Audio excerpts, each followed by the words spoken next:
Você escreveu perguntando como evitar a masturbação. Eu creio que o problema com a masturbação e com outras práticas está na nossa falha em entender a diferença de como agir, como quando somos assediados pelo diabo e quando somos assediados pelas tentações da carne e pelo pecado.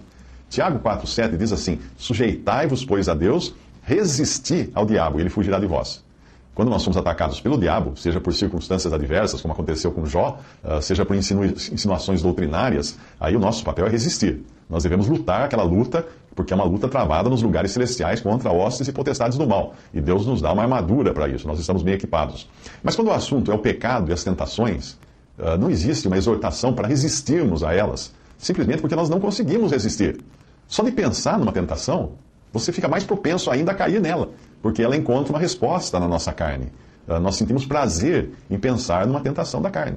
Apesar de o crente ter hoje o Espírito Santo de Deus habitando em si, ele ainda tem também a sua velha natureza, ocupando o mesmo corpo, e não pode ser ingênuo ao ponto de querer controlar a velha natureza pela força da vontade. Nós não podemos.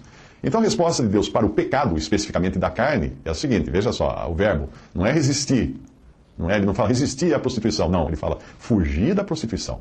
É uma fuga. 1 Coríntios 6,18. Quando José no Egito foi assediado pela mulher de Potifar, em Gênesis 39, ele não se sentou ao lado dela para discutir o assunto, mas ele correu, ele fugiu. Não tem como dialogar ou discutir com a tentação da carne, mas há como evitar, em boa medida, os seus ataques, fugindo.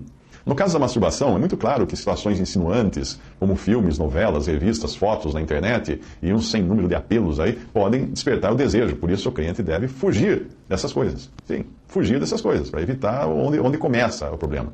Mas é importante entender que, embora nós devamos evitar essas coisas, não é evitando elas que nós vamos ter melhor comunhão com Deus, mas o caminho é ao contrário. Se nós estivermos em boa comunhão com Deus, nós vamos querer evitar essas coisas.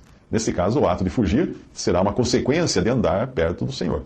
Gálatas 5,16, digo, porém, andai em espírito, e não cumprireis a concupiscência da carne, porque a carne cobiça contra o espírito, e o espírito contra a carne, e estes opõem-se um ao outro, para que não façais o que quereis. Mas se sois guiados pelo espírito, não estáis debaixo da lei.